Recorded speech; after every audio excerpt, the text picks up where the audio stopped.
Hola, buenas noches a todos. ¿Cómo están? Bueno, espero que esté todo bien. Vamos a continuar hoy el módulo de óptica y refracción con dos charlas, así que ya los dejo con uno de los coordinadores que está a cargo de la primera charla de hoy, el doctor Daniel del Campo. Daniel, buenas tardes, ¿cómo estás? Hola, buenas tardes Fabio, buenas tardes a todos. Entonces hoy empezamos con otra de las charlas y con respecto a las charlas del doctor Zoraide, que también es coordinador de este módulo, que no se pudo dar por un problema en la conexión del Zoom, nos dijo el doctor Zoraide que la próxima clase que tiene él de 2 horas va a dar esa clase que no se pudo dar, más la que tenía que dar. Entonces en la próxima charla van a tener las dos clases. Bueno, entonces el tema que vamos a hablar hoy es, en primera parte, de topografía corneal.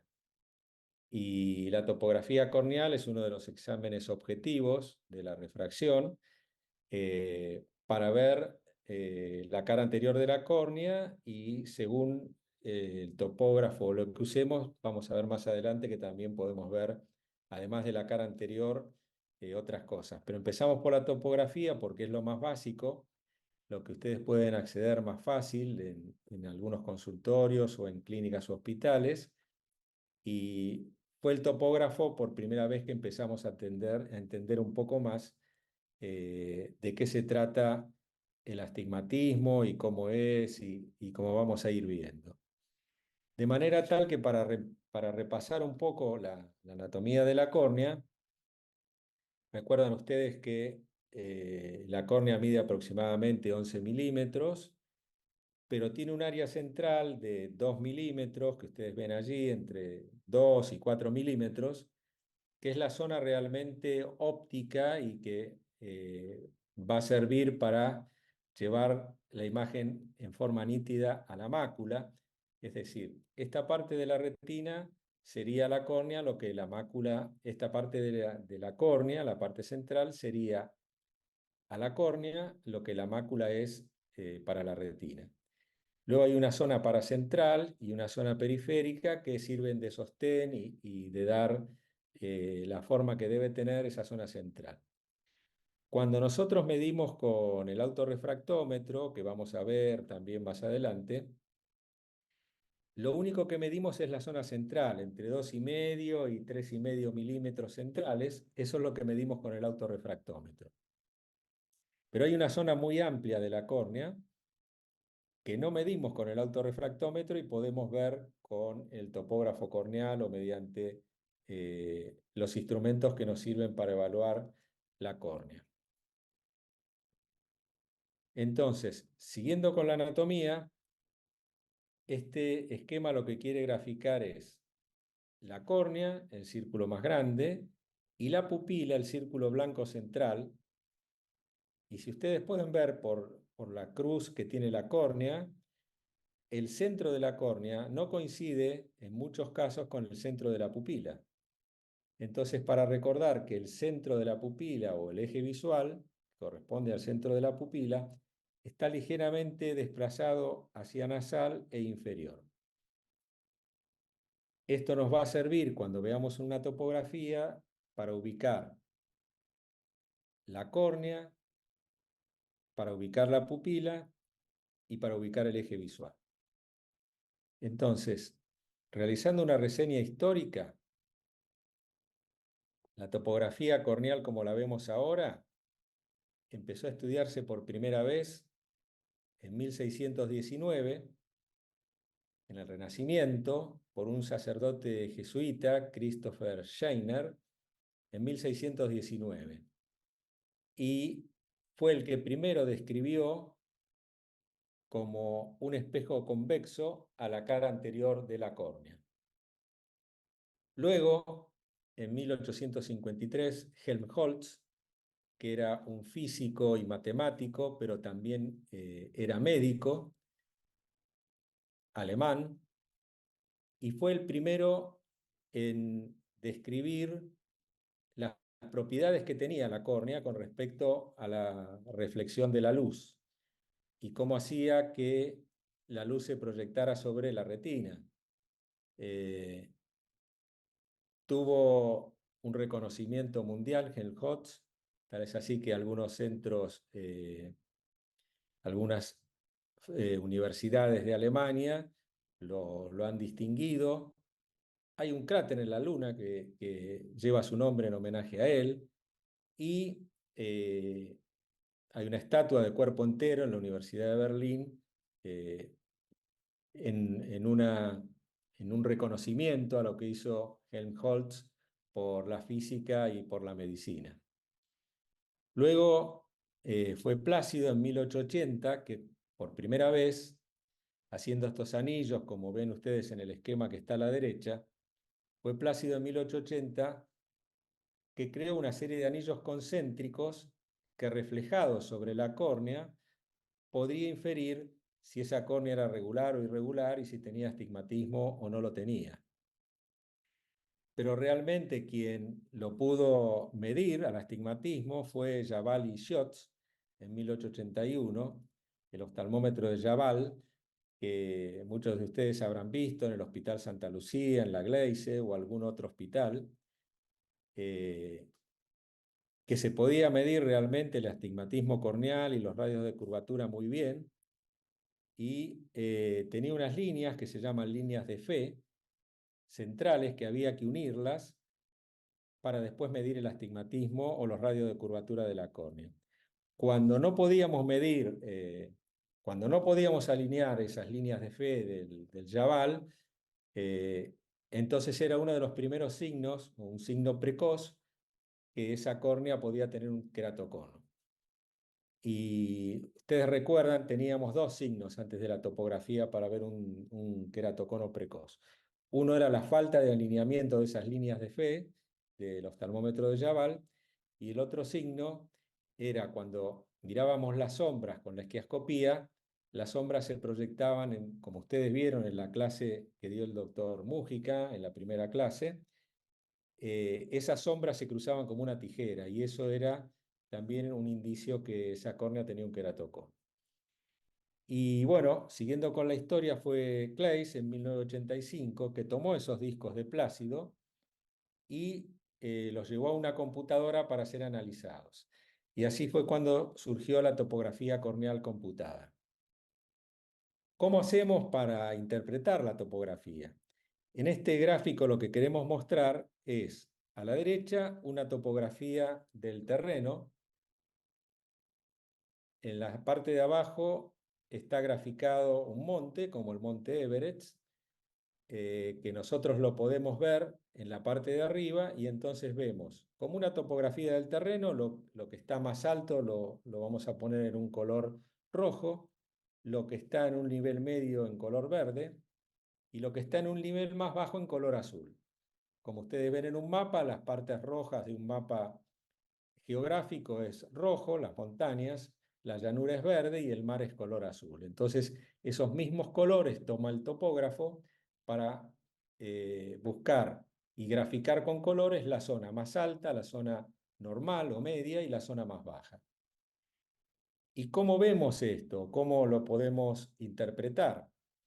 Cuando ustedes reflejan los anillos de Plácido sobre una córnea, como vemos en el gráfico de abajo y a la izquierda, esto sería el gráfico de una córnea con queratocono.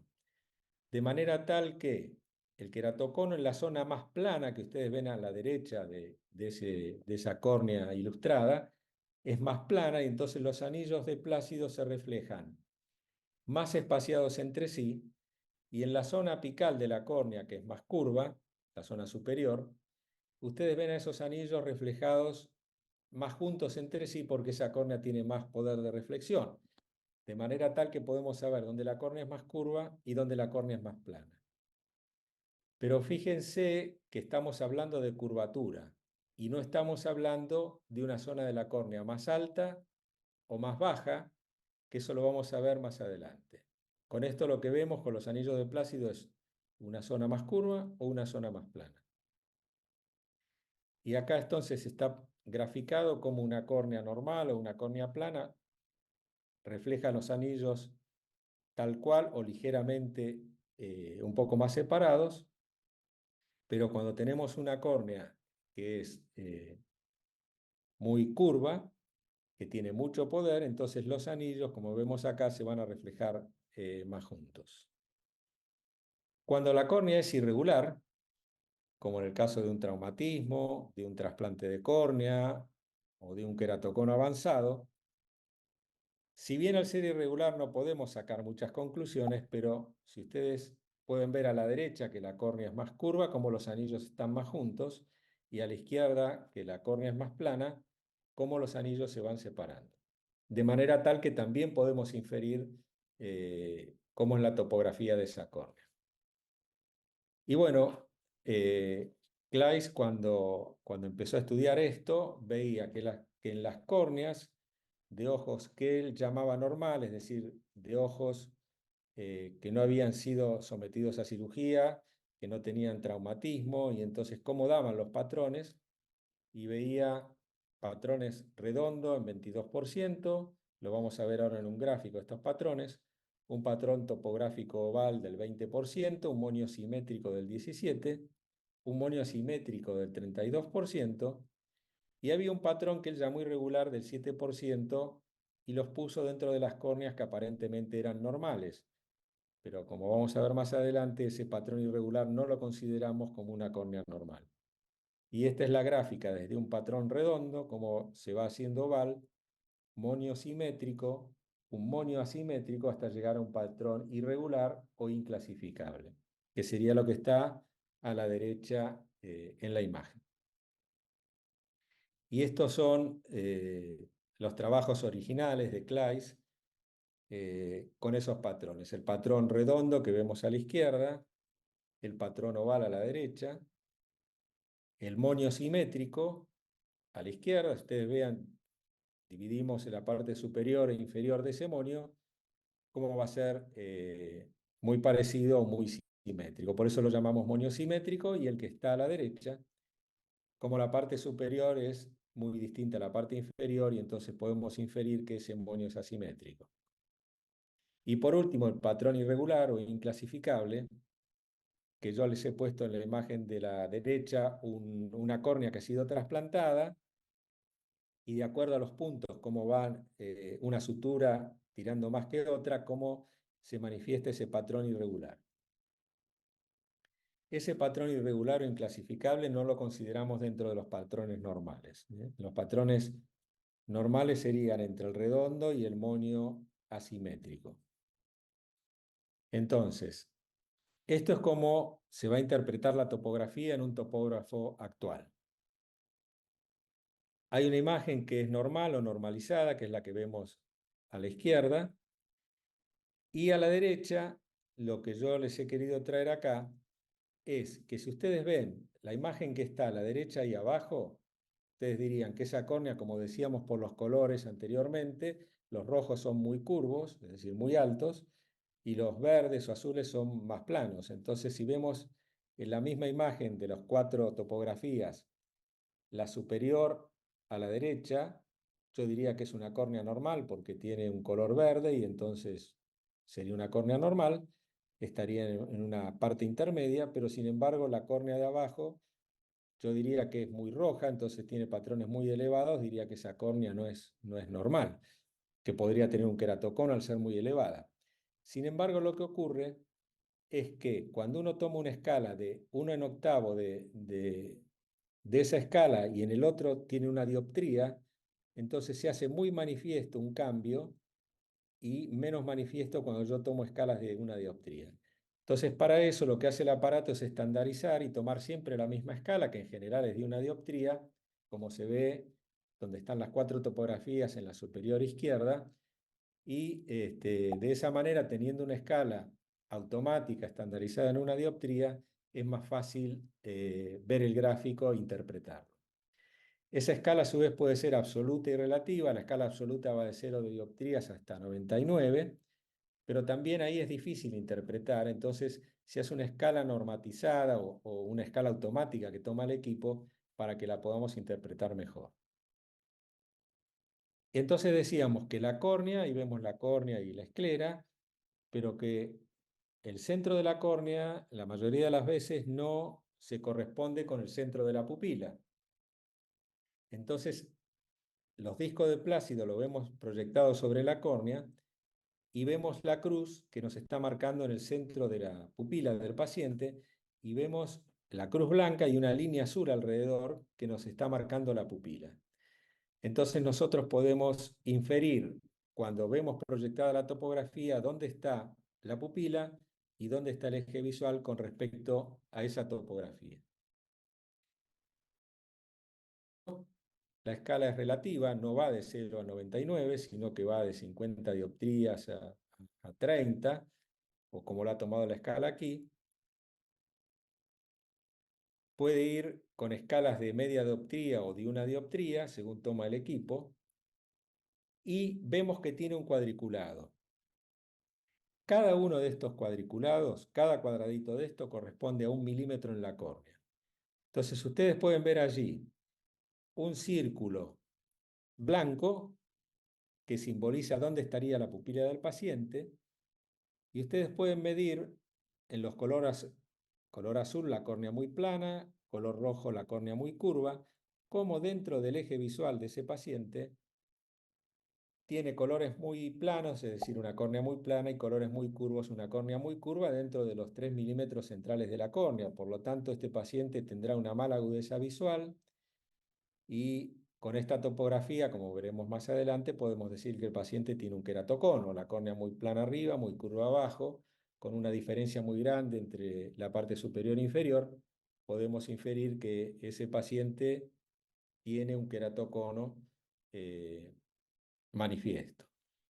Entonces, acá hay otra escala relativa que va entre 48 dioptrías y 37, 38, con escalas de una dioptría aproximadamente, como lo estandariza en forma automática el equipo, y vemos la parte superior muy plana, la parte inferior muy curva, y bueno, esto no nos queda duda que este paciente tiene un queratocono o una degeneración pelúcida o un queratoglobo, veremos más adelante, pero que esa córnea no es normal y que ese astigmatismo no es regular.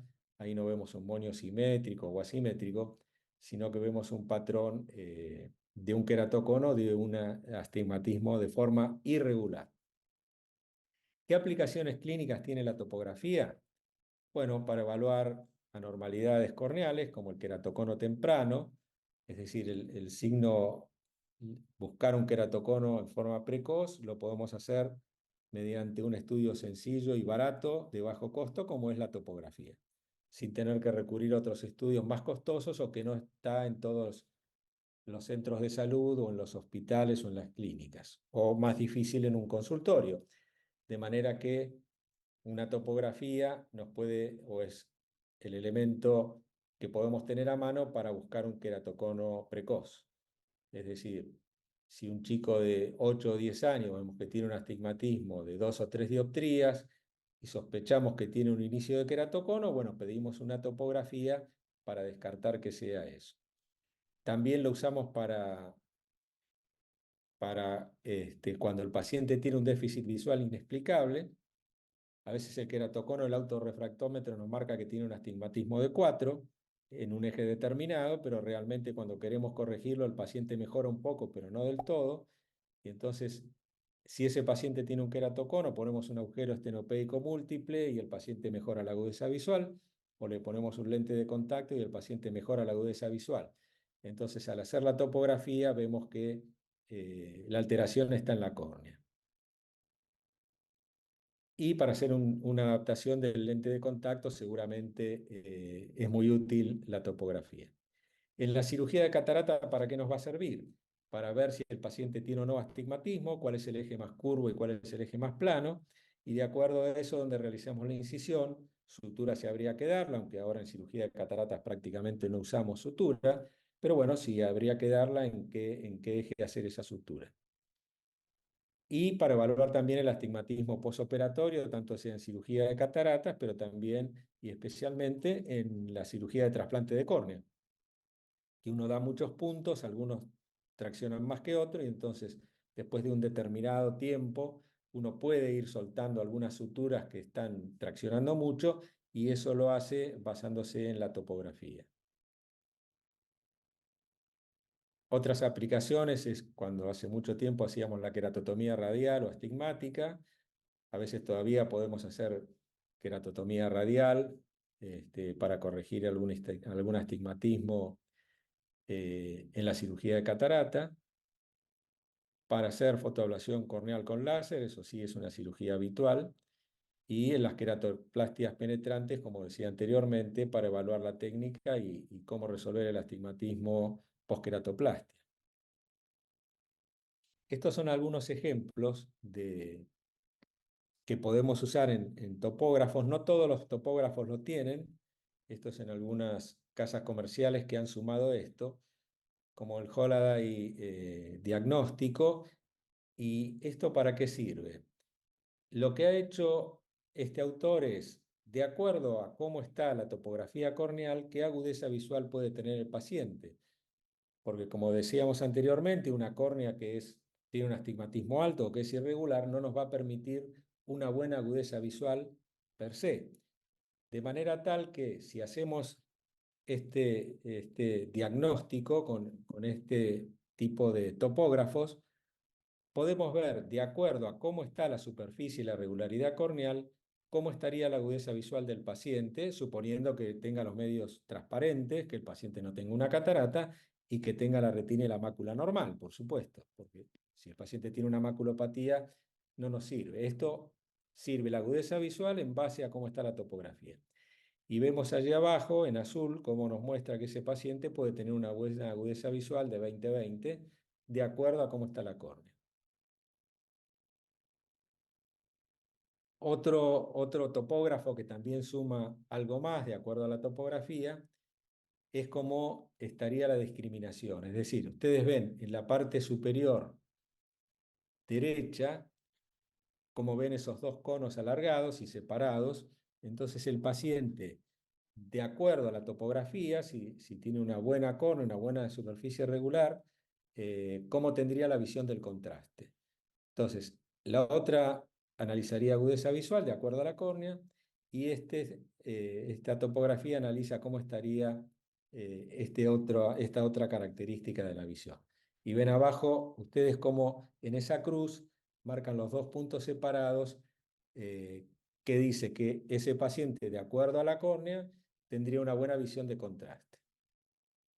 A veces hay escaras, hay cicatrices o haze por cirugía de superficie que alterarían la visión de contraste y entonces con esa topografía uno puede evaluar cómo estaría en ese paciente de acuerdo a la córnea.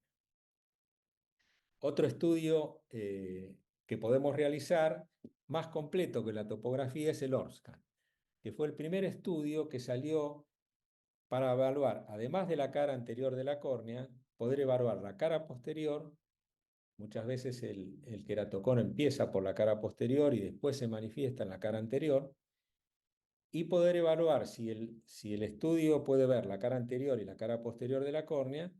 Entre la cara anterior y posterior tengo el espesor corneal, es decir, evaluar la paquimetría. Entonces, es un estudio muy completo que vemos cara anterior, cara posterior y paquimetría.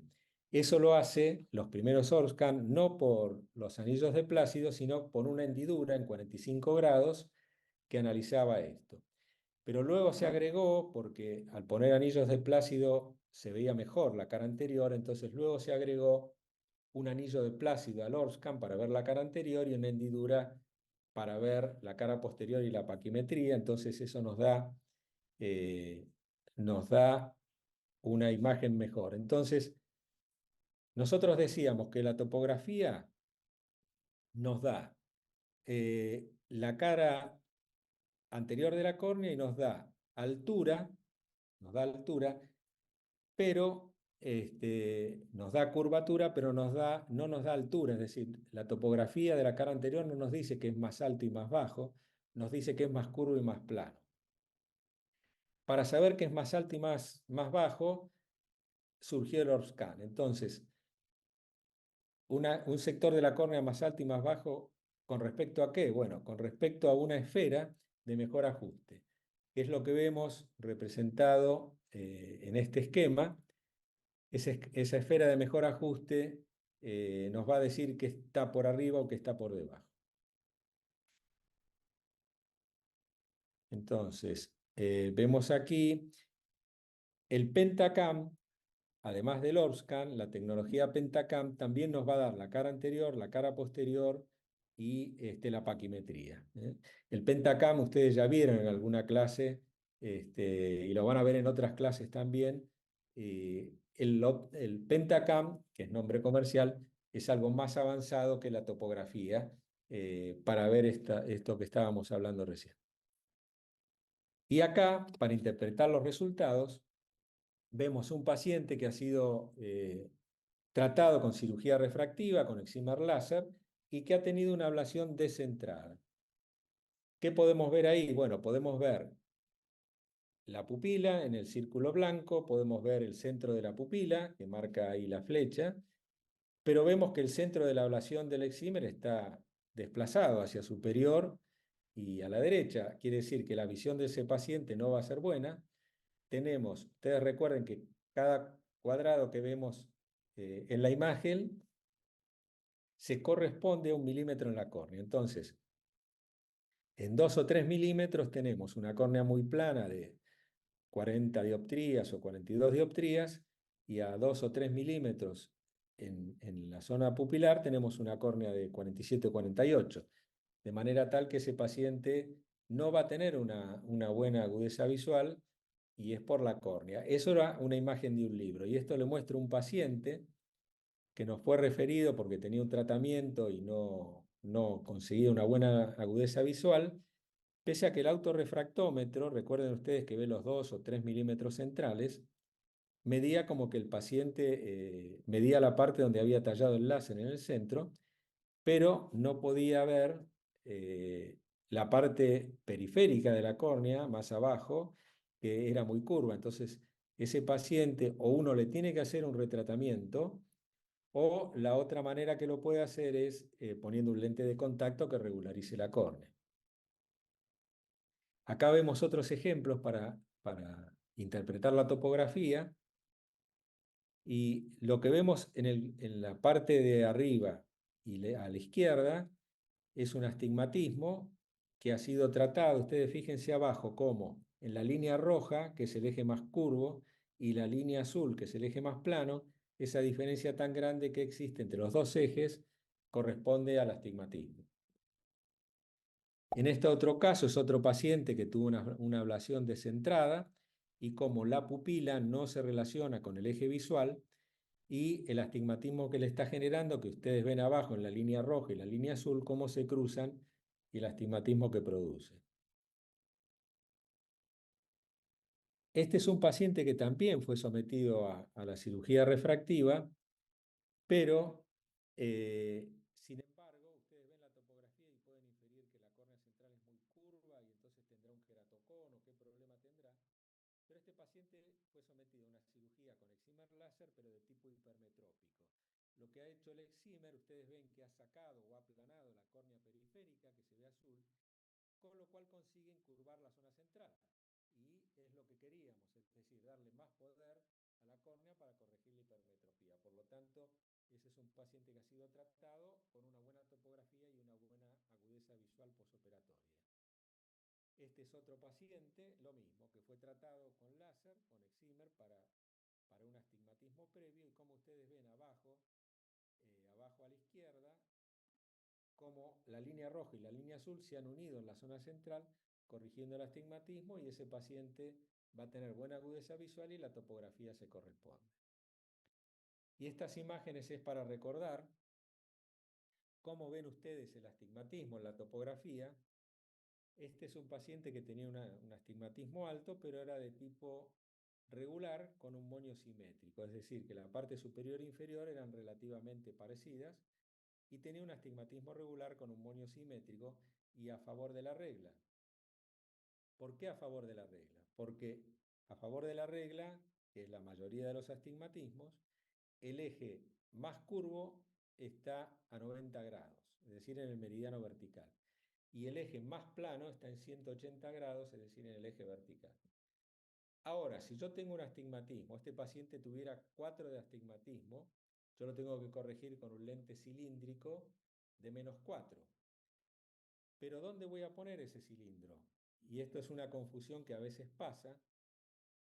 Para corregir ese astigmatismo, yo tengo que poner el cilindro en el eje de 180 grados, de manera tal que el cilindro actúa en el eje a 90 grados donde yo lo conozco, donde yo lo conozco.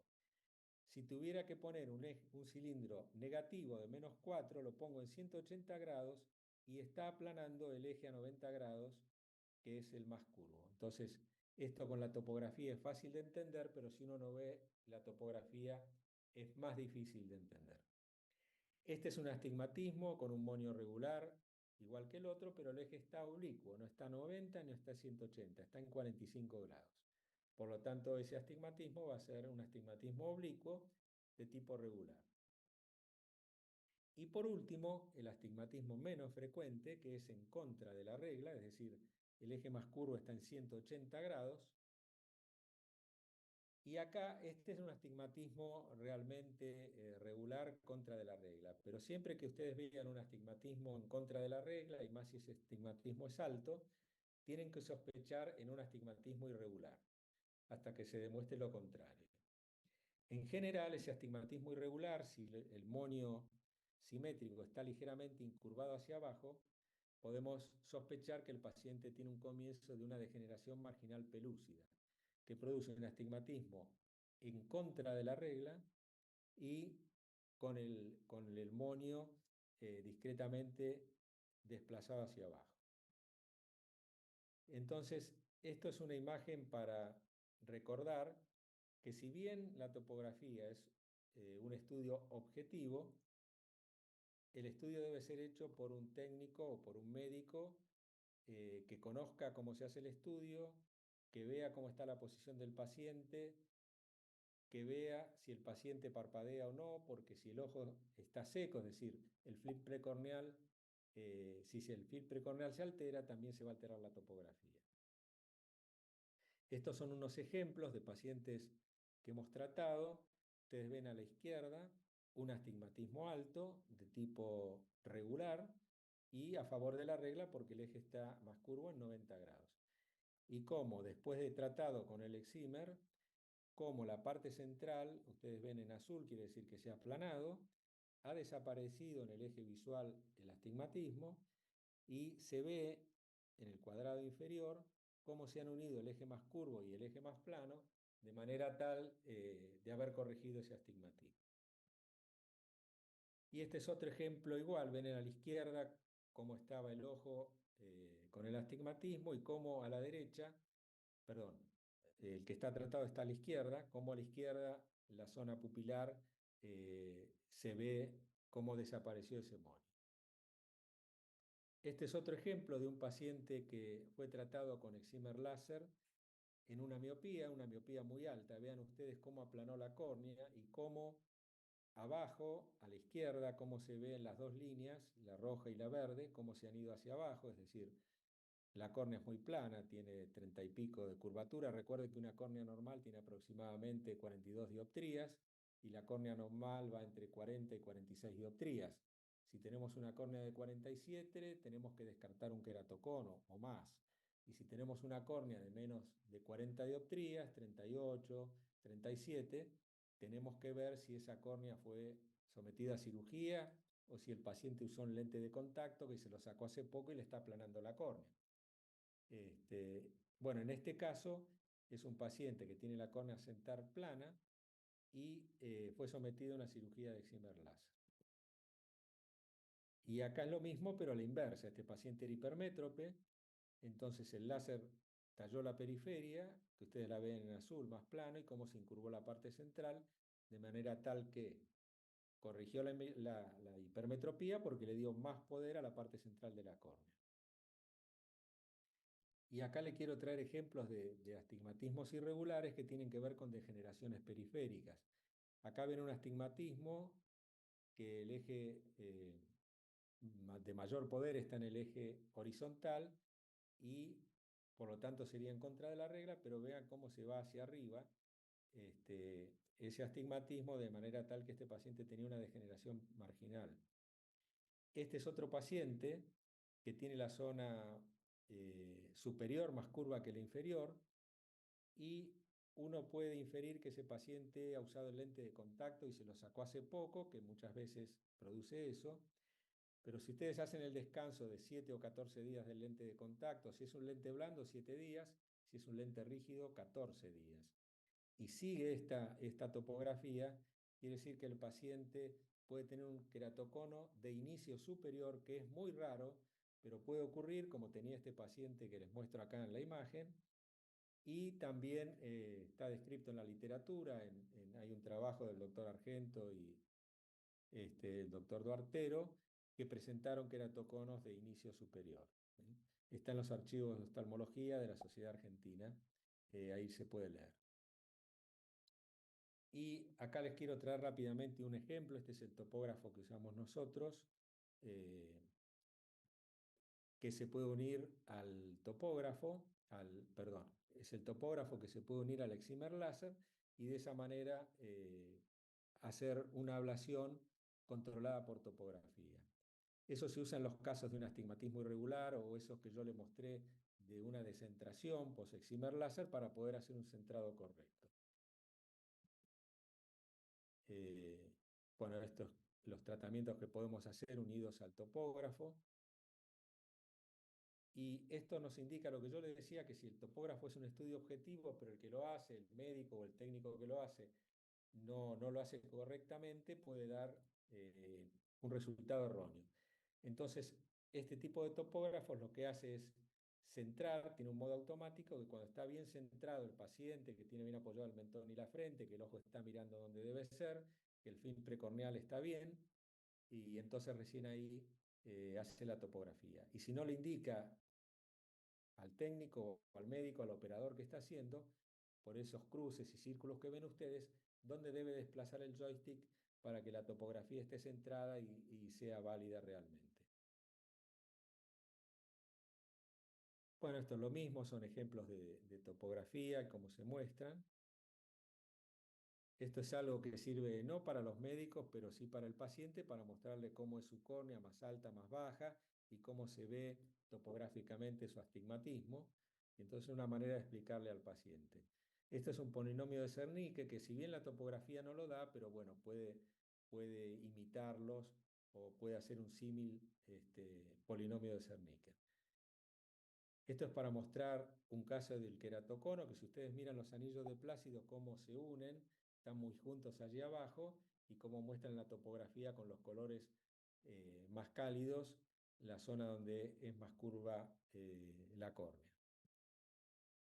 Bueno, dan índices, que son los índices, entonces le puede decir, de acuerdo al topógrafo con estos índices, si esa topografía puede o no tener un queratocono, y de acuerdo al queratocono, qué grado de queratocono es. En un resumen rápido para ver una topografía y saber si tenemos un queratocono posible o no, lo que podemos hacer es ver estos criterios, que son los criterios de Claeys para descartar un queratocono. Entonces, primero vamos al poder central de la córnea. Si el poder central es menor de 47, está entre 40 y 46 y medio, hasta 47 como máximo, bueno, estaríamos dentro de un poder central de tipo esperado, regular o que estaría dentro de la normalidad. Si tiene más de 47, entonces ni hablar si tiene 50 o más, ya tenemos un índice o una sospecha y buscar un queratocono. Lo segundo que tenemos que ver es entre la parte superior e inferior de la córnea, a 3 milímetros del centro, si hay una diferencia de más de una dioptría y media. Si hay más de una dioptría y media, yo ya debo sospechar. Si hay 3 dioptrías, entonces ya pongo un sello que esa córnea no es normal. Entonces, si subo un poder central mayor a 47 y una diferencia de más de 1,5 dioptrías, de 2 o 3 dioptrías, ya voy a decir que esa córnea es irregular o que presenta un queratocono. Y la otra característica importante también a tener en cuenta es el poder central entre el ojo que estudiamos y el ojo congénere. Hasta una dioptría de diferencia entre un ojo y otro puede ser normal, pero si en un ojo tengo un poder central de 43 dioptrías y en el ojo congénere tengo 45, entonces yo ahí tengo que sospechar una topografía irregular o un queratocono. Entonces, si tengo dos de estos puntos positivos, yo ya digo que es un queratocono. Si tengo los tres más, pero puede ser cualquiera de los tres, con tener dos ya puede inferir que es un queratocono. Entonces, en resumen, la topografía nos sirve para tomar la decisión quirúrgica, evaluar los resultados de la cirugía, bien sea de cataratas, refractiva o en un trasplante de córnea, valorar y corregir las complicaciones, y recuerden suspender el lente de contacto. Si es blanda, mínimo 7 días antes; si es rígida, 14 días antes. Y algunos autores dicen que si el lente de contacto rígido lo usa por más de 10 años, le agrega una semana más a esto porque tiene más de 10 años de uso de lente de contacto rígido. Y detectar el queratocono incipiente, que sería con lo más preciso que contamos en la actualidad para detectar un queratocono incipiente. Vamos a hablar dos palabras de autorrefractómetro que también nos valora la parte objetiva de la refracción. Entonces, ¿qué tenemos que tener en cuenta para el autorrefractómetro? Si bien es objetivo, también hay que ver que el operador, el técnico que lo usa, lo haga en forma correcta. Lo primero que tenemos que hacer es validar cuando empieza la jornada o el día que voy a hacer las mediciones. El topógrafo tiene un círculo que es como una esfera que uno puede medir allí. De un lado, las dioptrías, entonces uno pone esa esfera, la mide y tiene que dar -3. Si da -3, quiere decir que está bien calibrado. Y luego la esfera la mide y entonces mide los radios de curvatura de la esfera, que por ejemplo es 43 por 43. Si eso lo mide, quiere decir que eh, está funcionando bien y entonces yo puedo confiar en las mediciones que me da el autorrefractómetro. Y esta medición lo tengo que chequear. Nosotros en la clínica Nano lo hacemos día a día, cuando empieza la jornada, pero siempre debemos chequear que lo que mide el autorrefractómetro realmente está midiendo bien, como lo hacemos con el topógrafo y con todos los aparatos de medición que usamos. Entonces, tiene, como ven ustedes, y todos lo usamos esto, lo saben, tiene una pantalla, un joystick para calibrarlo, y una mentonera. Recuerden ustedes que el paciente debe apoyar bien abajo el mentón, adelante la frente para hacer la medición, y abajo tienen un calibre, que en general se ve como una marca de agua, que debe estar bien balanceado con el apoyo en las 4 patas sobre la mesa, porque si está desbalanceado nos puede dar también mediciones irregulares. Así es como presentan las mediciones la mayoría de los topógrafos. Entonces ven ustedes en el sector superior, bueno, el dato, la fecha, y hay algo importante que dice allá arriba, que es BD, que es la distancia al vértice. ¿Por qué es importante? Acá dice 12, es la distancia al vértice que tomamos como normal para un lente aéreo. Pero si yo voy a medir un lente de contacto, debo pasar esa distancia al vértice a 0, porque el lente de contacto va apoyado sobre el vértice corneal. Entonces recuerden ver y validar que esté en 12 si van a medir para recetar un lente aéreo, o si está en 0 para recetar un lente de contacto. Luego tenemos ojo derecho, ojo izquierdo. El aparato da varias mediciones y da un promedio. En general, los autorrefractómetros tienen una medición automática que nosotros lo arrimamos, mide automáticamente 3 o 4 veces y nos da un promedio. Si no, lo podemos hacer en forma manual y medirlo nosotros. Una vez que nos da el promedio, abajo va a decir la esfera y el cilindro con el eje que tenemos que colocarlo en el probín o que iría en el anteojo del paciente. Entonces abajo vemos el equivalente esférico, en este caso, como ven, el ojo derecho es -0,50, y en el ojo izquierdo lo mismo, van a ver un cilindro y un equivalente esférico abajo de 0,50. Nos da el cilindro y nos da el eje que está el cilindro. Más abajo vemos PD, que es la distancia interpupilar. Eso es importante porque cuando el paciente va a la óptica, bueno, el óptico tiene que medir la distancia interpupilar, pero ustedes también se la pueden dar porque el autorrefractómetro la mide. Y más abajo tenemos para el ojo derecho los radios de curvatura que estábamos hablando recién, en este caso 45, 44, 75, y en el eje que está, el eje más curvo, por ejemplo en el ojo derecho que es de 45, está en el eje de 32, y el eje más plano está en el eje de 132. En el otro ojo, en el ojo izquierdo, el eje más plano está en 4 grados y el eje más curvo de 45 a 25 está a 94. eje más curvo en el eje de 94, ese paciente va a tener un astigmatismo a favor de la regla. Entonces, esto es todas las medidas que nos da el autorrefractómetro, pero también la mayoría de los autorrefractómetros tienen unos caliper que nosotros lo corremos, como muestra la imagen, a medida que va hacia inferior, cómo lo vamos moviendo y podemos poner los dos caliper en el limbo esclerocorneal y saber aproximadamente cuánto mide la córnea de limbo a limbo. Y también, si llevamos los calipers a la pupila, como el autorrefractómetro no achica ni agranda la pupila, es decir, se maneja con una luz que no interfiere en el reflejo pupilar, entonces podemos medir la pupila, el tamaño de la pupila del paciente con la luz ambiental. Y eso es importante si vamos a realizar cirugía refractiva en pacientes jóvenes con pupila muy dilatada, eh, para ver qué rango de ablación vamos a hacer para esa pupila. Entonces, un autorrefractómetro también nos sirve para esto. Recuerden que tiene que estar calibrado. Recuerden que el autorrefractómetro, si está calibrado, es muy confiable y que podemos medir a los chicos y los chicos de 3 o 4 años que los podemos medir, es confiable como si le hiciéramos una esquiascopía, pero los nenes más chicos, de 2, 3 años o muy inquietos, debemos realizarle una esquiascopía porque no se quedan quietos en el autorrefractómetro. Y siempre ver, además que lo hemos calibrado, si los lentes están bien y si nos dan en 2 o 3 pacientes algunas medidas que no son coherentes con lo que tiene el paciente, ver qué está pasando.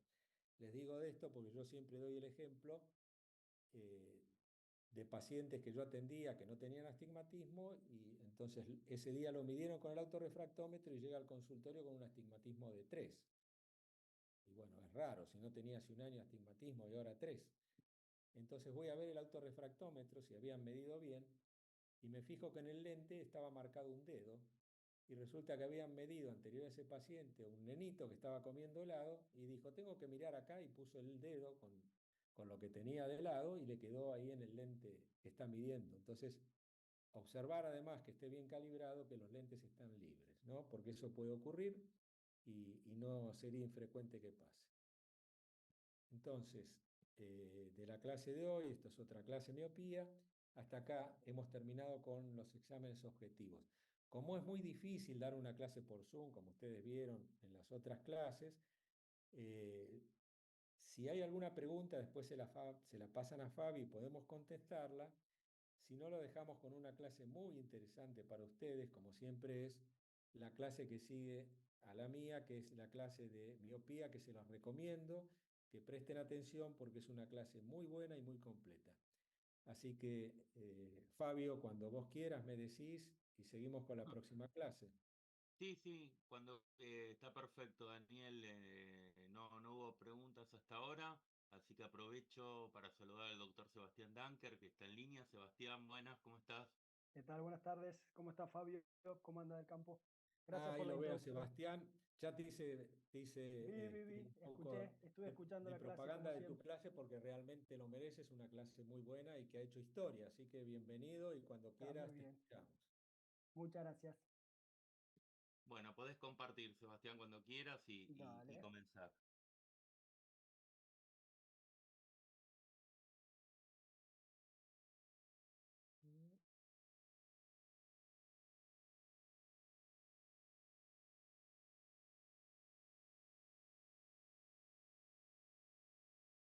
Ahí están viendo la pantalla completa, Fabio. Sí, sí, perfecto.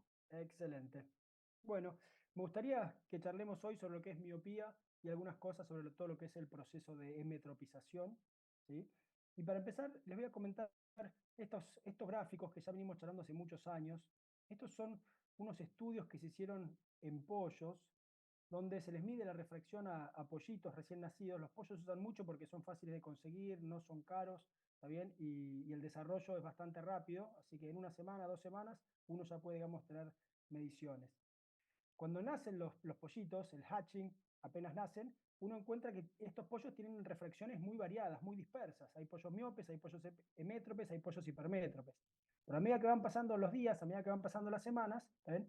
Vamos viendo desde arriba a la izquierda, yéndonos para la derecha, ¿ven? Una semana, 2 semanas, 3 semanas, que esas refracciones empiezan como a aparecerse cada vez más, ¿está bien? Y empiezan a aparecerse y a irse como hacia una leve hipermetropía, es decir, los pollitos empiezan a emetropizarse, ¿está bien? Es decir, que el estímulo de estar mirando, de estar viendo, hace que el ojo se vaya emetropizando.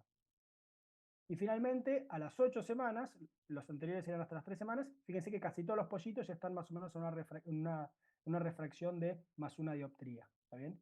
Y esto que pasa en pollos, ¿está bien? Es lo mismo que pasa en humanos, ¿está bien? Uno hace, y si uno evalúa la refracción en chicos de 3 meses, 6 meses, ¿está bien? Vemos que es más dispersa esa muestra. Hay chicos hipermétropes, hay chicos con un poco de miopía, hay algunos chicos que ya son hemétropes, y a medida que va pasando el tiempo, ya si los medimos estos mismos chicos a los 9 meses, vemos que tienen un comportamiento muy similar al que tenían los pollos. Es decir, con el tiempo se van agrupando estos valores hacia valores de pequeñas y leves hipermetropías, que sería la condición, digamos, refractiva normal del niño, una hipermetropía de alrededor de una dioptría y media, ¿está bien? Y les insisto con esto de la que lo normal es apuntar o emetropizarse hacia una dioptría y media, porque ya si a estas edades, o incluso en edades más tipo 5 o 6 años, vemos chicos que los consideramos hemétropes, pero que su refracción está en 0 dioptrías, esos chicos probablemente a futuro se vayan miopizando. Así que hay como que reevaluar ciertos conceptos de qué es lo normal y qué es lo no normal. Lo mismo, también son más refracciones, también que si miramos a la izquierda, esto es el equivalente esférico refractivo en función del tiempo, y vamos viendo que de hipermetropías de más 4, más 3, más 250, con el tiempo van todos como emetropizándose hacia una hipermetropía de más una dioptría. Este es un gráfico que quería comentarles, en donde vemos las refracciones. Este es un estudio iraní, donde vemos lo que es la prevalencia de miopía, hipermetropía, ¿está bien? Y hemetropía según la edad. Si vamos a la izquierda del gráfico, vemos que los chicos de 5 a 10 años, la mayoría son hipermétropes, lo que está en Bordeaux, ¿está bien? Tenemos algunos que son hemétropes, los que están en ese color más amarillo, y vemos que hay muy poquitos que son miopes.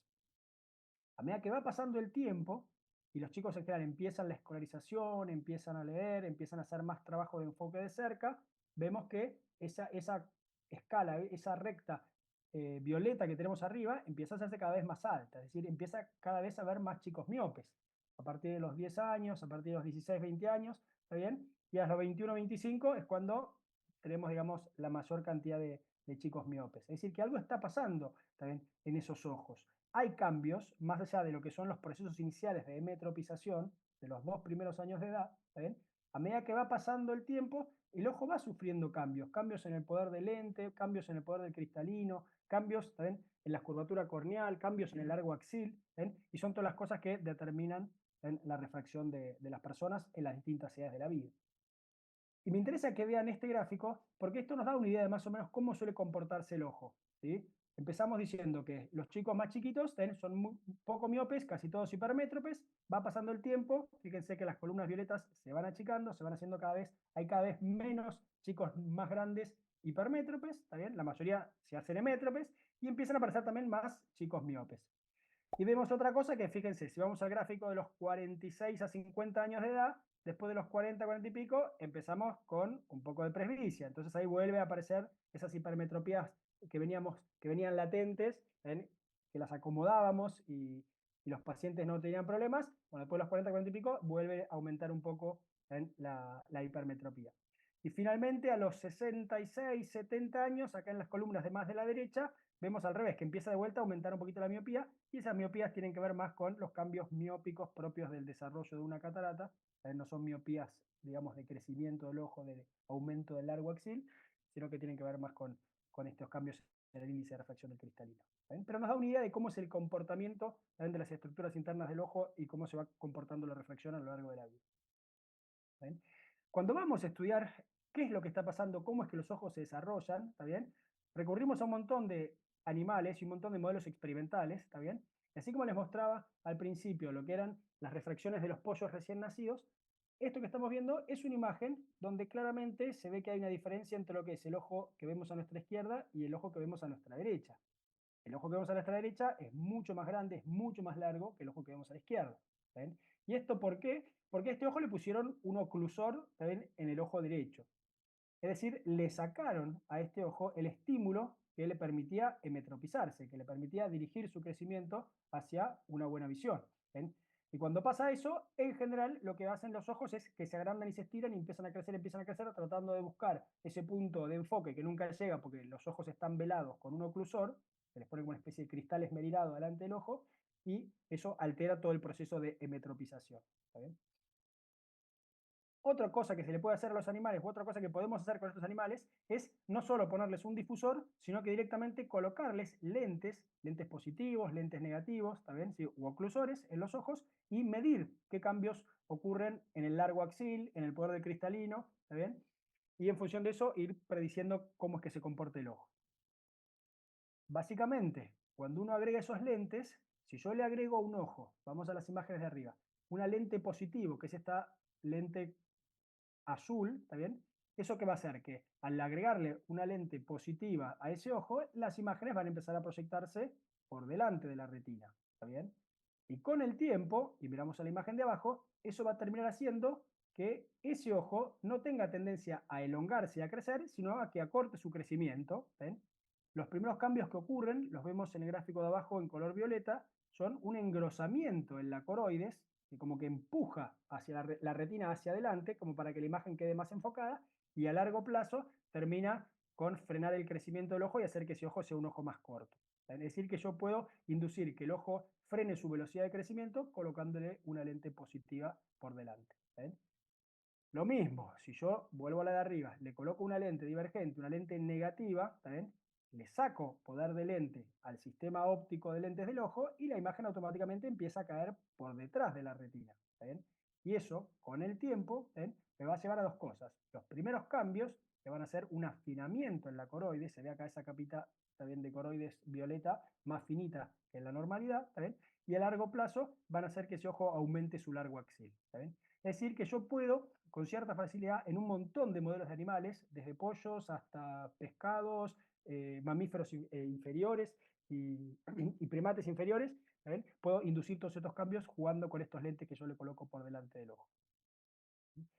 Y una cosa interesante que vemos con eso, este gráfico de arriba, ¿está bien? Estamos viendo un ojo que tiene un oclusor, el ojo de la izquierda, y el ojo de la derecha, que es normal. Y a la derecha, esto que son con rebordes azules y colorados, estamos viendo la comparación en el largo axil de estos dos ojos. El ojo de la izquierda, que tiene el difusor, es muy parecido al que vimos hace un ratito, es un ojo que es más largo. ¿Por qué? Porque carecía del estímulo para ver, entonces el ojo iba creciendo y se miopizaba. ¿Eh? Pero no solo eso, sino que en el gráfico de abajo vemos que le pusieron a uno de los ojos medio difusor, no un difusor entero, sino medio difusor. Y si miramos la forma del ojo, vemos que la zona de la retina que no recibe bien el estímulo de la imagen porque tiene el difusor, es la zona que se miopiza, se produce como una miopización sectorial, es decir, hay un alargamiento, un crecimiento del axil solamente en la zona que lo ve, mientras que la zona que ve hace un desarrollo más normal, ¿está bien?, y se metropiza. Es decir, que hay fenómenos locales, no es una visión global de si es miope, si no es miope, ese ojo. ¿Ven? Es toda la retina la que está participando en estos estímulos de emetropización. Y creemos que lo que es la mácula y lo que son todas las células que están paramaculares, también juegan un papel fundamental a la hora de determinar, digamos, el crecimiento o las señales o el balance de señales entre lo que es crecimiento del ojo o frenar ese crecimiento del ojo y por lo tanto prevenir una miopía. Lo mismo, esto es lo anterior en pollos, esto es en monos, está bien. Y lo que habían hecho con estos monos era que les habían ablacionado las máculas y tenían las mismas respuestas. Es decir, que no es la visión macular el estímulo más importante, ¿está bien?, para lo que es el desarrollo, ¿está bien?, del crecimiento del ojo o no, es decir, si va a miopizarse o no, sino que toda la retina, ¿está bien?, es la que participa en los estímulos que hacen que el ojo se vaya desarrollando. Y les quería mostrar esto porque nosotros sabemos que los ojos miopes son ojos más estirados, son ojos más elongados. Yo siempre digo a mis pacientes chiquitos para que lo entiendan, ¿está bien?, que son más como una aceituna, es decir, un ojo que es más con un largo axil mayor, ¿está bien? Y eso me genera dos cosas, que si yo le coloco un anteojo a ese ojo miope, las imágenes en la zona central, en la zona macular, pueden caer en la zona donde yo quiero, que es en la zona macular justo en la retina, pero con ese mismo anteojo, como ese ojo ya tiene una forma que no es normal, ¿está bien?, las imágenes que caigan en la zona paramacular, es decir, por arriba y por abajo de la mácula, ¿ven? Y a los costados, ¿ven? Van a caer en un plano que no es el plano adecuado. Y esos estímulos son los que van a terminar determinando que ese ojo por ahí siga progresando su miopía, y es una de las razones por las cuales con corregir un anteojo que corrija solamente lo que sería la visión macular, que es lo que uno mide cuando mide la agudeza visual de los pacientes y le coloca un anteojo -1, -2 al paciente, eso hace que parte de las imágenes también caigan también por detrás del plano de la retina, porque el ojo es más elongado, y actúa como un estímulo para que el ojo siga creciendo. Es decir, que un anteojo que simplemente corrija la miopía, o mejor dicho, un anteojo que solamente haga que un paciente vea bien, ¿está bien? Es un anteojo que hace que también ese paciente tenga tendencia a seguir miopizándose, ¿está bien? Y esto es un enfoque diferente al típico, donde viene un paciente a tu consultorio con miopía, le pongo un anteojo, le digo, venga el año que viene, donde probablemente le vaya a cambiar un anteojo porque esto es así y va a seguir cambiando. La idea es que hagamos un cambio en el paradigma del manejo de la miopía, ¿está bien? Y tratemos de frenar esa progresión y tratemos de entender bien por qué pasan las cosas que pasan, ¿bien? Y démosle a los pacientes un tratamiento que sea más de frenar el crecimiento de la miopía, con todas las consecuencias que eso trae. Hay un estudio acá hecho por Muti hace ya varios años, ¿bien? Donde evalúan la refracción, pero no macular, sino más o menos a 30 grados de la mácula, es decir, cerca de la mácula, pero más hacia la periferia. Y vemos que en los miopes, por la forma del ojo que charlábamos recién, ¿bien? La zona esa está con una hipermetropía leve alrededor de la mácula. Y en los hipermétropes, al revés, donde el ojo no es más estirado, sino que es un ojo más oblato, ¿está bien? En la periferia hay una miopía relativa, ¿está bien? Y estos son los estímulos que pueden hacer que estos ojos, digamos, cuando uno los corrige con un anteojo común, ¿está bien? Fomente que progrese la miopía o no terminan de corregir la hipermetropía, ¿está bien? Y esto más o menos lo que les mostraba recién, los ojos miopes, que son más largos, más prolatos, ¿está bien? Tienen en la periferia una hipermetropía relativa. Y los ojos hipermétropes al revés, ¿está bien?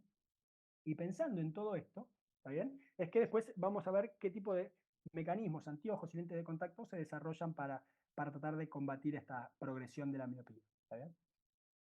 Y siendo la parte más clínica, ¿está bien? Ahora, cuando uno recibe un chico en el consultorio, ¿está bien? Siempre tiene que pensar, ¿está bien? ¿Puedo yo prever o saber si el chico este va a desarrollar miopía o qué cosas tengo que mirar o qué cosas les tengo que prestar atención, ¿bien? Para poder darle un buen consejo a los padres y al niño sobre cómo prevenir esa progresión o esa aparición de su miopía? ¿Está bien? Y este es un gráfico donde vemos que estamos viendo la probabilidad de hacerse miope en el eje Y, ¿está bien? Contra la refracción a los 7 años de edad, ¿está bien? Si miramos acá, este 0,5 de hipermetropía, donde está la primera flecha negra del centro y tirando a la izquierda, digamos, esto significa que si ese paciente de 7 años tiene una refracción, ¿está bien?, de un más 0,50, ¿está bien?, un emétrope, pero con un más 0,50, que es lo que debería tener más o menos todo chico de esa edad, tiene un 0,1, o sea, un 10% de probabilidad de ser miope a futuro, ¿está bien? Y si me voy a la segunda flecha, que tendría, digamos, una refracción a los 7 años, un chico que tiene una refracción de menos 0,25, que según la mayoría, digamos, de los que son las definiciones que uno encuentra en un libro, un ojo también emétrope, ¿está bien? Viene un chico a tu consultorio, lo pasás por el autorrefractómetro, ¿ven? Y tiene una refracción de menos 0,25, ese chico, si miramos acá, tiene un 0,6, tiene un 60% de probabilidad de ser miope a futuro, ¿está bien? Es decir, que un chico que a vos te cae al consultorio a los 6, 7, 8 años de edad, con un menos 0,25, ¿está bien?, es un chico que probablemente vaya a ser miope o vaya a desarrollar una miopía. ¿Sí? Entonces no es un ojo emétrope, no es un ojo sano que hay que decirle, listo, estás perfecto, no necesitas anteojo, vuelve el año que viene y no hagamos nada. ¿Sí? Es un hijo que hay que agarrar, es un chico que hay que agarrar, es un chico que hay que hacer todo lo que son los consejos de prevención, eventualmente charlar con los padres, estudiarlo con un poquito más, quizás no hacer la consulta solamente una vez por año, sino decirle, bueno, vamos a vernos 2 veces por año o 3 veces el año que viene, ¿está bien?, para ir midiendo ciertas cosas, ¿sí? Hay que estar atentos y detectar a estos chicos, a los chicos que son emétropes, que son normales, ¿está bien?, pero que en realidad no son tan normales porque son algo así como premiopes, ¿está bien? Concepto que todavía no está difundido, no está desarrollado, pero me parece que se entiende bastante bien, ¿está bien? Y mismo, volviendo a este mismo gráfico, si van acá a lo que dice la esfera media de 0, o sea, más emétrope que eso, digamos, no tenés, ese chico tiene entre un 30 y un 40% de probabilidad de desarrollar miopía. Es decir, que un chico a los 6-7 años de edad en realidad debería estar más cerca de un más 0,50 o un más 1, como los primeros gráficos que veíamos, esa digamos sería la verdadera hemetropización de los niños, que un 0 o un menos 0,25, también considerado en los libros como hemetropía. ¿Bien? Y otra cosa que también vemos, y que ya es intuitivo, es que cuanto antes empezamos a usar anteojos, probablemente más grande sea la miopía final. ¿Saben? Como lo vemos en este estudio, en el que estamos viendo las dioptrías o la refracción final en función de la edad de comienzo del uso de anteojos. Cuanto antes empezamos a usar anteojos, probablemente más altas sean las refracciones finales, más miopía tenga uno. Si uno desarrolla, me voy a la derecha del gráfico, una miopía a los 30 o 35 años, esas miopías probablemente no sean muy desarrolladas. Son pocos los valores que pasan los menos 3, menos 4. Mientras que si yo me voy a la izquierda del gráfico, ¿saben? Los chicos que empezaron a usar anteojos a los 5 años de edad, fíjense que tenemos valores donde hay chicos que terminan con una miopía de menos 15, otros acá con una de menos 21, menos 12. Es decir, es probable que esos chicos alcancen valores de miopía, ¿saben? Más altos.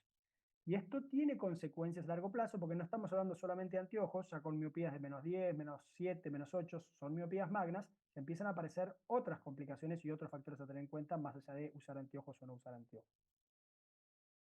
Entonces, sabiendo todas estas cosas que sabemos, ¿saben? De la forma del ojo, de qué pasa con las imágenes que se proyectan por delante y por detrás, empezamos a desarrollar, también se empiezan a desarrollar mecanismos para compensar eso y hacer un abordaje más integral de lo que es el tratamiento de la miopía, que no sea solamente un anteojo y que las imágenes caigan donde caigan, ¿saben? En la periferia, y no importa si ese paciente se sigue miopizando o no, ¿está bien?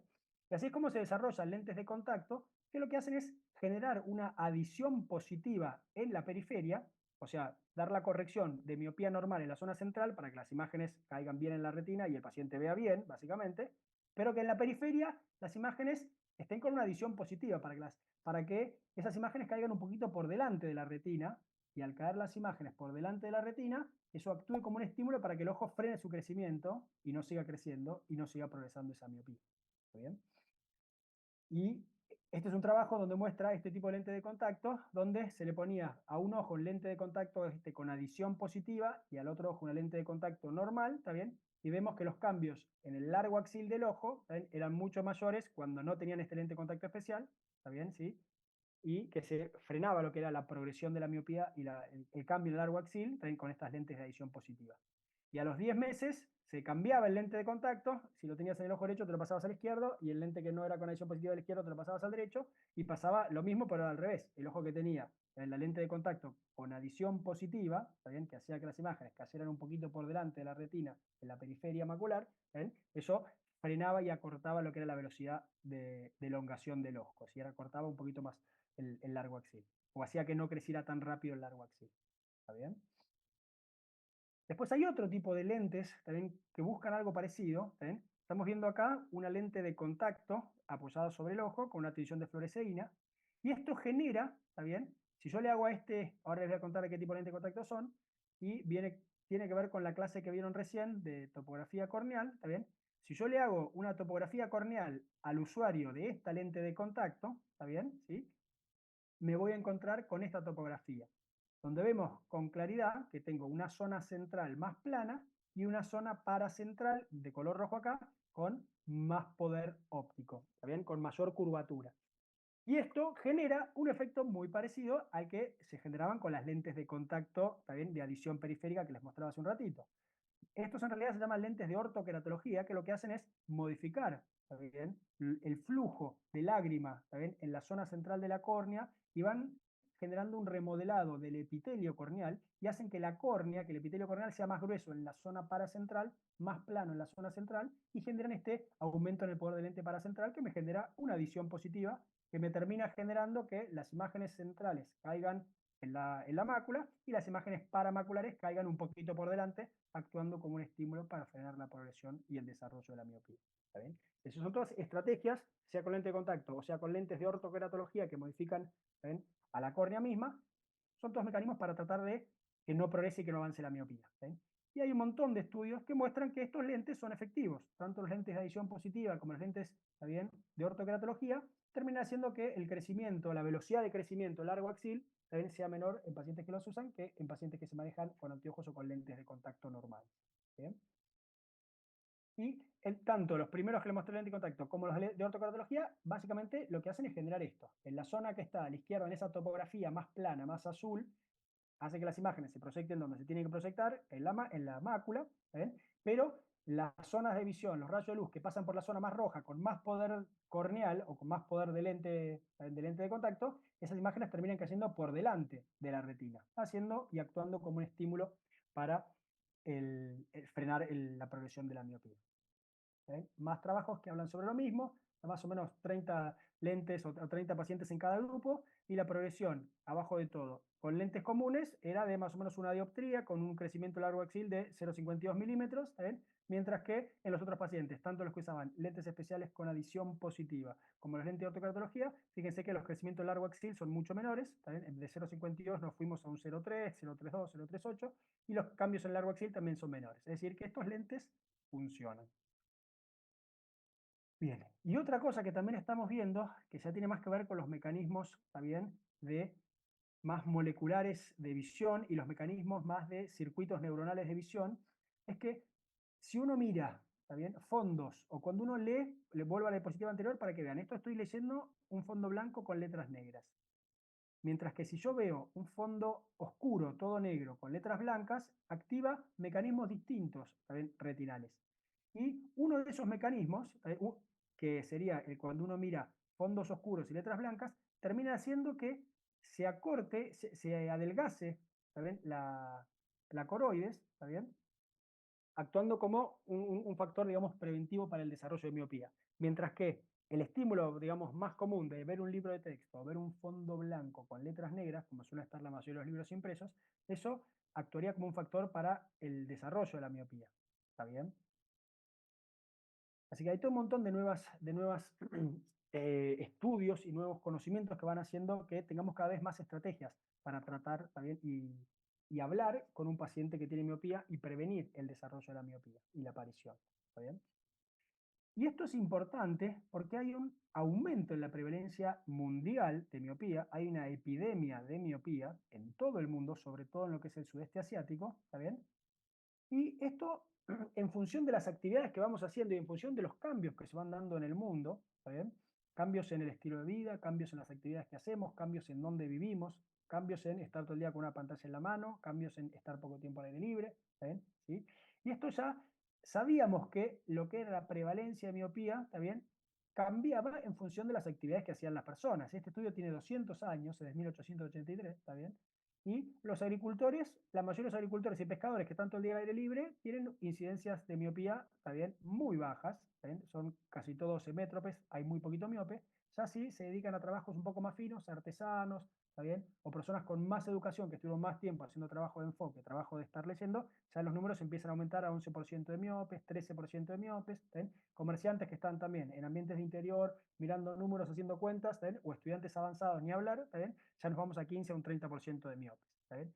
Es decir, que esto ya lo sabemos hace un montón de tiempo. Y sin embargo, hace un montón de tiempo no le damos la importancia y la jerarquía, ¿está bien?, que tiene la miopía. ¿Está bien? Y así como les comentaba recién, fíjense esta imagen, que es fuerte, ¿está bien? Hoy no vivimos más al aire libre, no vivimos más en una cabaña y salimos y encontramos el horizonte y podemos ver a 500 metros. Hoy mucha parte del mundo, ¿está bien?, vive en este entorno, con luz artificial, en ambientes muy chicos, prácticamente casi hacinados, ¿está bien?, ¿sí?, haciendo trabajo de enfoque o mirando pantallas, ¿está bien? Y esto es lo que también está haciendo que la mayoría de los chicos del sudeste asiático se estén miopizando, ¿está bien?, hasta alcanzar valores de prevalencia de miopía a los 17 y 18 años de 80-90%. 80-90% de los chicos que terminan el secundario en Corea del Sur, ¿está bien?, en Singapur, en Macao, todos esos países donde los chicos estudian mucho, ¿está bien?, terminan 90% con miopía, ¿está bien?, lo que es un número que realmente asusta bastante. Y uno ya lo ve una foto de chicos de Corea del Sur, ¿y qué es lo que llama la atención de esta foto de los chicos? Todos usan anteojos. Chicos de 16, 17, 18 años usan anteojos para ver de lejos. Son miopes. ¿Por qué? Porque fueron desarrollando su miopía por el estilo de vida que estamos haciendo. Acá no es solamente la genética. Acá hay un factor ambiental que está haciendo que nos estemos miopizando. Y a lo largo del tiempo, si evaluamos lo que es la prevalencia de miopía, ¿está bien?, en Singapur, En los 70 había un 26% de miopes, un número bastante alto. En los 80, 43%, en los 90 al principio 66%, y ya a fines de los 90, 83%, y estamos más o menos en los 90%. ¿Ven? Es decir, a medida que fue cambiando el estilo de vida de la gente y fue cambiando la sociedad, la genética no cambia tan rápido, ¿está bien? Y cada vez tenemos más chicos miopes. Y si evaluamos también la prevalencia también de miopía en chicos de 19 años, también en Corea del Sur, vemos este gráfico que es muy parecido al que veíamos de los pollitos al principio, donde los chicos se van como agrupando, pero no se agrupan en una hipermetropía de +1, sino que se terminan agrupando en una miopía de -5. Es decir, la nueva normalidad, ¿bien?, para los chicos estos, es una miopía de -4, -5 dioptrías, ¿sí? Es decir, los estímulos de iluminación, también del tipo de actividad que hacemos, están llevando a que se vaya miopizando la población. ¿Sí? Algo parecido pasa, este es un trabajo hecho por Rafael y compañía también, donde lo que estamos viendo es que cuanto más estudios tiene una persona, más riesgo tiene también de miopizarse o de desarrollar miopía. ¿Sí? Mientras que si un estudio por ahí solamente primario o secundario, también tiene menos riesgo de miopizarse. La tarea que hacemos y estar mucho tiempo leyendo, mucho tiempo en ambiente interior, son factores que pueden hacer que uno vaya desarrollando su miopía. Y son cosas que vemos cada vez más en los consultorios. En el consultorio tradicionalmente decíamos que la miopía progresa hasta los 24, 25, 27 años, ¿está bien? Y hoy vemos pacientes que por ahí tienen 30 años y van desarrollando una pequeña miopía, que hacen posgrados, que están estudiando mucho tiempo y tienen miopías que progresan hasta los 32, 33 años, y lo vemos de forma mucho más frecuente de lo que pensábamos. Y ¿cómo influyen el estar al aire libre? ¿Cómo influye en eso? También la cantidad de horas por día que uno pasa haciendo actividades con buena iluminación en lo que es el desarrollo y la prevalencia de la miopía. Es un trabajo súper interesante, donde la idea era como descartar la parte más genética y se evaluó también la refracción de hijos de chinos, también con la misma genética, nacidos en China, que se fueron a vivir a Australia, y chinos e hijos de chinos que se fueron a vivir a Singapur. Y lo que ven es que, como los estilos de vida son diferentes, son distintos, están mucho más tiempo al aire libre, en Australia que en Singapur, la prevalencia de miopía, en un caso era más o menos 3%, en el otro era más o menos 60-70%. Y lo que veían también era que la cantidad de horas semanales al aire libre era de 14 horas para los chicos que viven en Australia y solamente 3 horas para los chicos que viven en Singapur.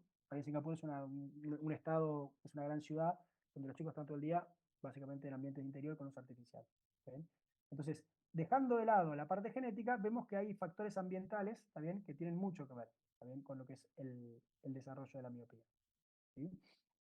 Y este es otro trabajo hecho por un investigador australiano, en donde que evalúa justamente lo mismo, la cantidad de horas que uno pasa al aire libre, ¿está bien? Y evalúa también la cantidad de horas que uno estaba haciendo trabajo de enfoque de cerca, ¿está bien?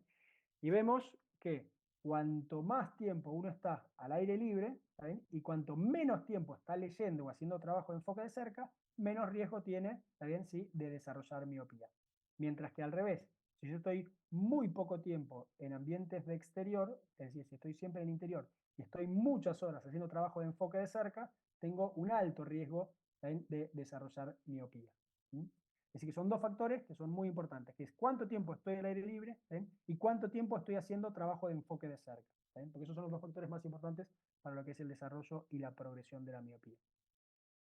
Es decir, los dos factores etiológicos más importantes hoy para ver estos cambios que estamos viendo en lo que es la prevalencia de miopía a nivel internacional son leer mucho, hacer mucho trabajo de enfoque y estar poco tiempo al aire libre. Estos son los factores de riesgo más importantes para desarrollar miopía.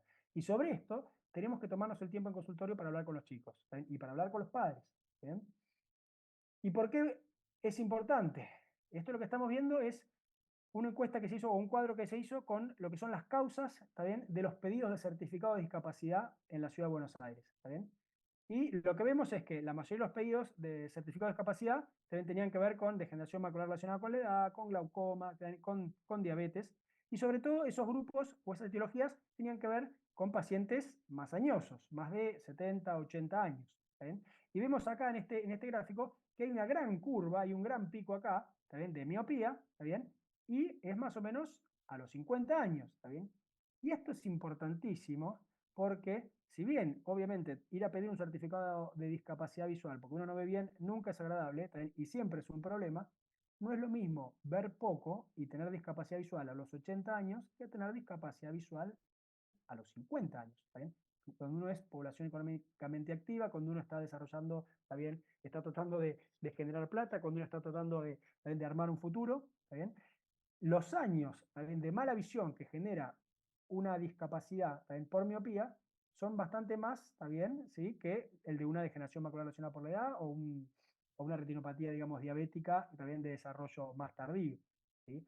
Es decir, esto es importante porque es una de las principales causas también de discapacidad visual, la miopía. Entonces tenemos que tratar de prevenir esa miopía, tenemos que tratar de prevenir la cantidad de miopes que aparecen o que van progresando, porque encima no es lo mismo tener miopes de -1, -2, que tener un miope de -7, -8, ¿está bien? Y cuanto más miopes de -1, -2 tenés, ¿está bien?, más miopes terminás teniendo de -7, -8, -10, ¿sí? Entonces hay que tratar de bajar la incidencia de miopía, ¿está bien?, para que haya también menos cantidad de miopes magnos, de miopías magnas, que son las que terminan en estas discapacidades por la maculopatía que tiene, por el desprendimiento de retina que tiene, ¿está bien? Y volviendo a los estudios que miden el tiempo de exposición al aire libre, ¿también? Ya empiezan a haber cada vez más trabajos donde en China, en Taiwán, se sacan los chicos en horario escolar también al aire libre o se los expone a aulas donde pasa mucha luz natural, ¿sí?, y las intensidades de luz son muchísimo mayores y más cercanas a lo que son las intensidades de luz que uno tiene cuando uno está al aire libre, respecto a lo que es estar en una aula interior con luz artificial, ¿también? Y vemos que cambia lo que es la prevalencia del desarrollo de la miopía. Así es como en China están desarrollando estas aulas que son prácticamente vidriadas, ¿está bien?, para generar estos estímulos donde haya cada vez más luz, porque la luz es un factor que previene y protege el desarrollo de la miopía, ¿está bien? Ya hace unos años, también el gobierno de Taiwán sacó que hace 20 años venían haciendo de todo para tratar de que los chicos no se miopizaran. Ellos tenían como un 10% de miopes en primer grado, un 20% en segundo grado, un 30% en tercero, no sabían qué hacer, los hacían a los chicos hacer masajes en los oculares, los hacían ponerse unas reglas y medir la distancia para que no se acercaran mucho para leer.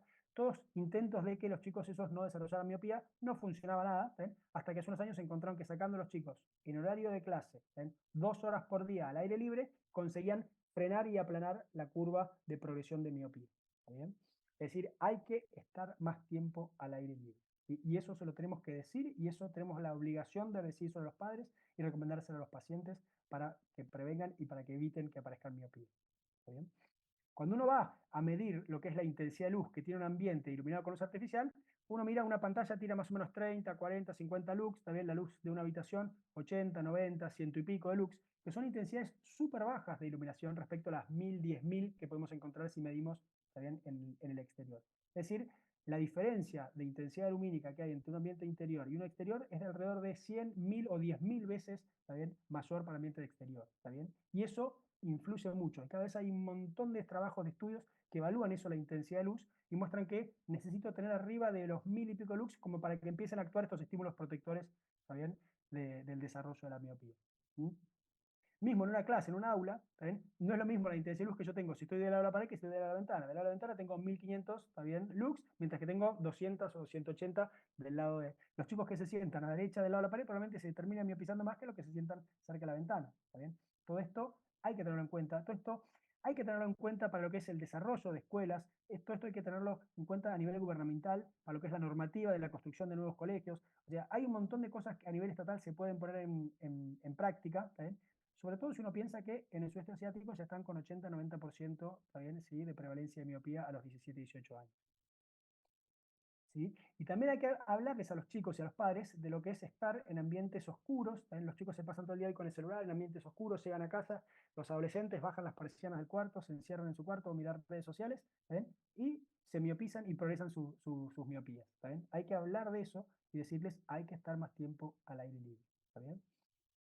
Y por eso es que las recomendaciones de la Sociedad de Oftalmopediatría les recomienda, en base a esos trabajos que comentábamos recién, estar, aunque sea 2 horas por día al aire libre, también sí, estar menos tiempo con exposición a pantallas y menos tiempo en tareas también de visión cercana, también realizar los controles oftalmológicos adecuados, ¿está bien? ¿Sí? Y hace unos años, en el 90 por ahí, las madres tenían que obligar a los chicos a que entraran adentro y que no estuvieran todo el día en la calle jugando al fútbol o haciendo actividades al aire libre. Y hoy, por los cambios que se fueron dando en el mundo, es al revés. Hay que sacar a los chicos y los padres ya no saben qué hacer para que los chicos hagan actividades al aire libre, vayan a la plaza, en vez de estar todo el día con los jueguitos o con el celular.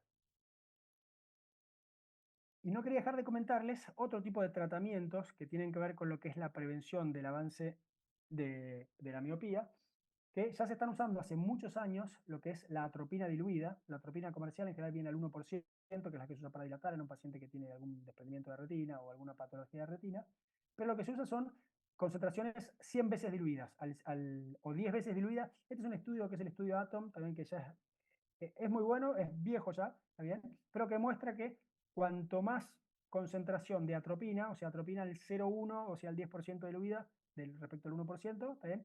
Prevenía más la aparición y el desarrollo de la miopía y los cambios en el largo axil, ¿está bien? Y que con concentraciones un poco más bajas, como 100 veces diluida al 0,01, ¿está bien? Era un poquito menor la efectividad. Pero los estudios de los siguientes años muestran que cuando uno suspendía esas gotitas de atropina, había un efecto rebote. Los pacientes que estaban con las concentraciones más altas de atropina en los ojos para prevenir la progresión de la miopía, tenían un efecto rebote y les crecía en esos primeros meses más largo, con más velocidad, el largo axil, y había un desarrollo más de la miopía. Mientras que los que estaban con concentraciones más bajas de atropina, al 0,01, o sea, 100 veces diluida, respecto al 1%, ¿ven? Esos pacientes tenían menos efecto, digamos, rebote de la suspensión de la atropina. Y por eso es que se recomienda, y si se le volvía, digamos, a poner las gotitas, pasaba algo parecido. Por eso es que hoy lo que más se usa como concentración también para lo que es prevenir la progresión y el desarrollo de la miopía es la atropina al 0,01%. Y ya también hay esa o al 0,05%, es decir, en vez de diluida 100 veces, diluida 20 veces, un poquito más alta para los pacientes que por ahí no responden a la atropina superdiluida del 0,01%. ¿Está bien? Eso también, hay un montón de trabajos, hay un montón de recomendaciones, hay un montón de consensos que se buscan en todos estos países del sudeste asiático. Le pregunto a los oftalmólogos que ya hace 30 años que están usando gotitas de atropina diluida y acá en Argentina todavía son pocas las personas que lo usan, cada vez más, gracias a todo el trabajo de difusión que está haciendo el grupo de miopía en Argentina en los congresos, también es gracias a Rafael y a todo el grupo de trabajo de miopía de la Argentina. Pero hay que empezar a poner y hay que empezar a usar más la atropina diluida. Funciona, es segura, es una molécula, es la atropina, se conoce hace 200, 300 años, ¿está bien? ¿Sí? Es barata, o sea, no tenemos excusa para no estar dándole a nuestros pacientes los anteojos adecuados que generan un desenfoque periférico, atropina diluida, ¿está bien? Que es segura y que los pacientes en general las toleran bien. Hay que empezar a hacer más tratamientos para frenar y atacar el problema y no solamente un paliativo de poner un anteojo y que vuelve el año que viene. Y así es como se desarrollan anteojos, ¿sí? Que por distintos mecanismos generan estos desenfoques en la periferia de la mácula y terminan haciendo que el ojo no tenga tanta tendencia a seguir creciendo y a seguir desarrollándose. Estos son los DIMS, ¿saben? Que generan tienen como unos pequeños, son anteojos que en la zona central, digamos, no tienen nada raro, tienen la corrección que necesita el paciente para tener una buena visión macular, ¿está bien? Pero en la periferia tienen esos como mini disquitos de adición positiva de más 350. Y eso genera que en ciertas zonas de la periferia de la mácula se genera un desenfoque positivo y las imágenes caigan por delante de la retina y de esa forma hagan que el ojo no tenga tendencia, ¿está bien?, a seguir progresando su miopía. ¿Sí? O hay otros donde directamente lo que se hace es se deja una zona central y a toda la periferia se le pone una adición de más 350, un desenfoque positivo, ya no en pequeños cristalcitos, sino directamente una diferencia de más 350. Con lo que el paciente ve bien por la zona central, ¿está bien?, con la corrección que necesita, y en toda la zona periférica ve más desenfocado y ve un poco más difuso. Son anteojos que son un poquito más incómodos de usar porque uno no ve tan bien en todo el plano, ¿ven?, pero que previenen la aparición de miopía. Y los chicos que tienen una enorme plasticidad igual se adaptan muy bien a estos anteojos. Son anteojos que en general estamos recomendando que se usen 4 horas por día mínimo, no hace falta usarlos todo el tiempo y con 4 horas sabemos que actúan, pero los pacientes en general los toleran súper bien, entonces se los dejan puesto todo el día, y eso tiene un efecto, digamos, extra beneficioso para lo que es la prevención del desarrollo de la miopía. ¿Bien? Y esto sería una imagen que uno ve, si hace, digamos, un OCT o uno cuando hace el escaneo con láser de las imágenes que uno sacaría después de un OCT, y alcanza a ver también esas zonas más oscuritas que se ven ahí en la zona central de la mácula. Vemos que no hay nada raro, es el desenfoque, se ve la zona macular y vemos que en la zona paramacular se ven esas manchitas negritas que son esas zonas de adición positiva, esos mini disquitos que están haciendo que no avance la miopía, básicamente. ¿Ven? Y también estos son los lentes que ya se consiguen en Argentina, que ya se lanzaron al mercado el año pasado, si no me equivoco, ¿ven? Donde vemos ahí con claridad que tenemos la zona central con el enfoque, ¿está bien?, que uno necesita para ver bien de lejos, y que toda la zona periférica está desenfocada con una adición positiva, ¿sí?, para prevenir el desarrollo de la miopía. Y es decir, ya hay en Argentina disponibles, durante mucho tiempo no estaban estos anteojos, era rarísimo conseguirlos, era carísimo. Hoy ya están estos anteojos, hay 3 marcas distintas también que se consiguen en la mayoría de las ópticas, anteojos para lo que es prevenir la prevención de la miopía. ¿Bien? Así que no hay excusas para no estar recetando anteojos. Que ya no sea, viene un paciente miope, un chico miope, y simplemente le digo, ¿estás bien? Vení el año que viene, o ¿estás bien? Te cambio el anteojo, te doy un poquito más de corrección, vení el año que viene. Hay que hablar de estos anteojos, hay que hablar de gotitas de atropina, hay que hablar de estar más tiempo al aire libre, hay que hablar de cambiar el formato de la computadora, cambiar el formato del celular, modo oscuro, pantalla negra, letras más claras, ¿está bien? Para prevenir el desarrollo de la miopía. ¿Sí?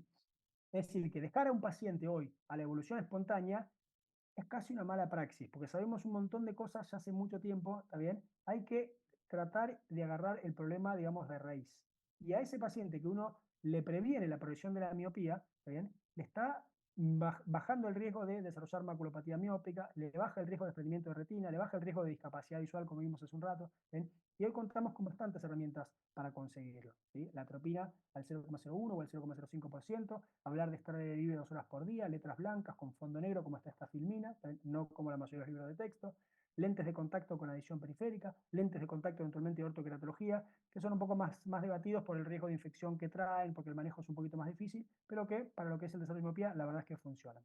¿Está bien? Anteojos multifocales, ¿está bien? Eventualmente si hay isofor es otra estrategia que se puede utilizar. ¿Está bien? ¿Y por qué? Y vuelvo a insistir con esto. No podemos dejar librados a los chicos ¿también? A que evolucione la miopía. ¿Por qué? Porque generan más maculopatía, genera más estafiloma, genera más desprendimiento de retina, ¿también? Más discapacidad. ¿también? No es solamente cambiar un anteojo o no cambiar un anteojo, no es solamente cambiar un numerito 2, 4, 6, que son números. ¿también?